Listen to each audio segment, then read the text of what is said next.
Hi there, I'm Randy Patterson, and this is Psychology Salon, a channel about psychological issues. If you like this kind of thing, click subscribe. I'd like to talk today about friendship between heterosexual men and how important it seems to be. A few years ago, I did a lecture tour of Australia, Perth, Adelaide, Melbourne, Sydney, Brisbane. I was teaching clinicians about a group therapy program for depression and how to implement it with their own clients. And towards the end of one of those programs, someone asked a question. What are the biggest differences you notice between Canadians and Australians? And I thought,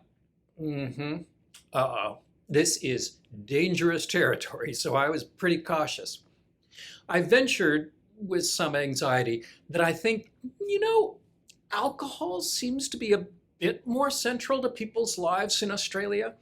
And I braced myself for kickback, but everyone nodded. And then I said that gambling seems to be a bit of a bigger thing in Australia too, and they agreed again. And then something occurred to me. I said to them, when I'm doing an intake for someone with depression, or someone who feels their life just isn't going in a good direction or isn't sustaining for them, I'll often ask them a question. And I ask it more often of men and more often of heterosexual men because it's more likely to tell me something important. So listen, Paul, let's say there's a movie or a game or some event that you want to see, but your partner isn't interested. How many men do you know who you could call up and invite to go where that wouldn't feel weird? And the most common answer I get from heterosexual men is zero. None. And the Australian therapists were amazed. That's awful, they said. In Australia, male friendship is really important. It's pretty close to the core of Australian society and identity, mateship. And in Canada and in the United States, not so much. And I think that is a societal problem. Human beings are a social species. We evolved within small tribal groups where friendships and social relationships were vitally important. We don't do so well when they're lacking. Even the depressed women I see are likely to report that they have at least a few friends they see now and then. Not the men. Depressed men are almost always quite lonely, and justifiably so. They tend to have very few male friends, if any. Now, sometimes men will say they do have some male friends, and I ask them, how did you meet these guys? The usual answer I get is that they're the partners of their wife's girlfriends. So they got married, and their wife had friends, and she kept those friends. And when they socialize, their husbands are sometimes along, and the guys become friends. What happened to your own friends? Don't know. When a lot of men in North America form romantic relationships, or marriages, whichever, they dump their buddies and they never see them again. And I think that often becomes a mental health issue. They have no tribe. No wonder they begin seeing their only meaning and their only purpose in their life being their job or their income or their stupid lawn. Now, this sounds quite sexist, I realize. What about friendships with women? Well, many men and, probably more women see these relationships as being a bit fraught. A woman I know, a therapist, once said something to me. She's married, she's been married for many years, and she says, if I meet a woman and I talk with her for 5 minutes, there are things I will know about her life and her experience that even my husband doesn't know about me. And in some ways, I will understand her more than I understand him. The gap between the sexes is just that wide. If the guys would actually talk instead of comparing golf handicaps, I think they'd find the same thing. Now, maybe you agree, maybe you don't.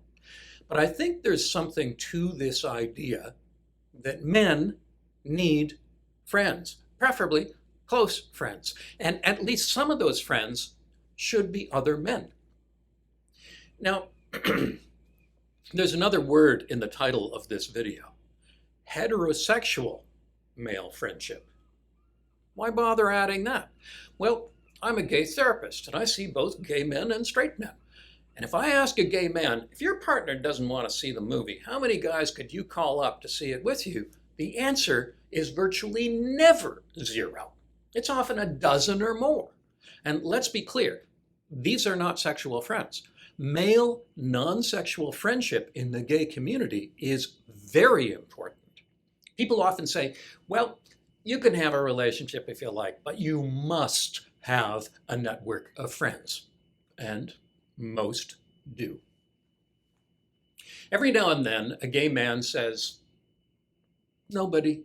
And I think, oh, here you are, a member of a tremendously social community, and you don't have a network of friends. You are missing out on one of the best and most healthy aspects of this community.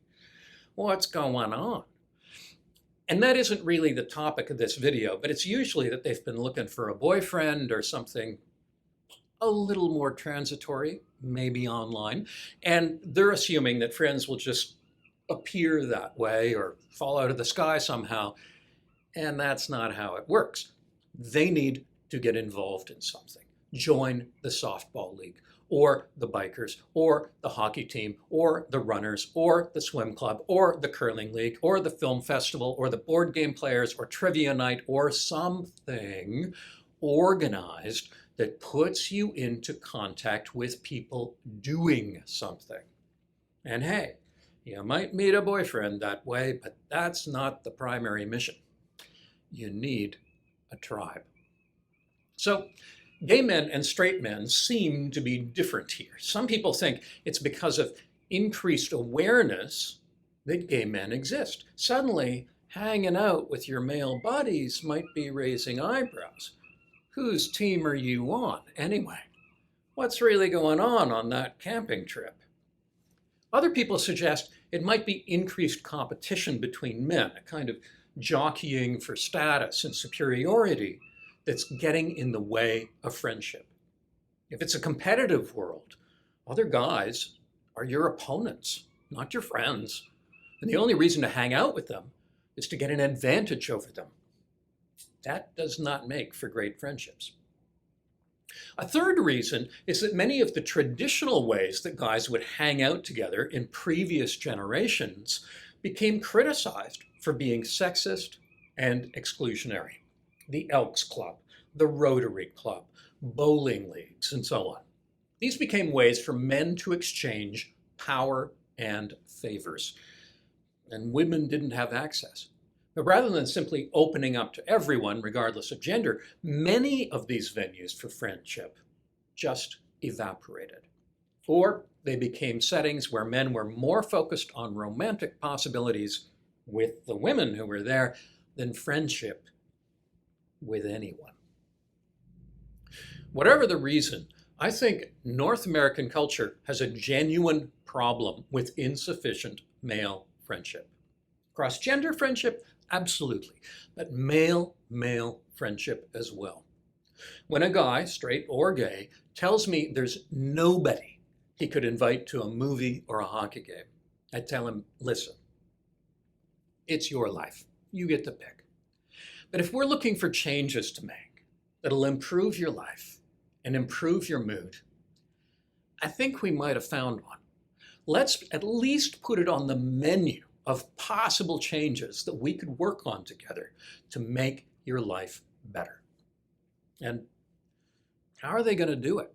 Well, often the same way that gay men do. Sports teams, cultural things, volunteer work, spiritual community, political group, some organized event or organization outside your work life.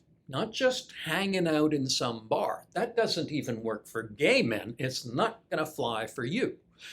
Common cause, common action, common purpose. And for men not in therapy, I would say value those friendships. Keep them.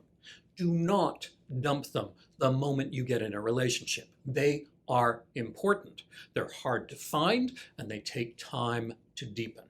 I don't care if it doesn't seem to have much appeal, neither does brushing your teeth, but it pays off in the long run. Friendship is one of the great joys of life. Don't miss out.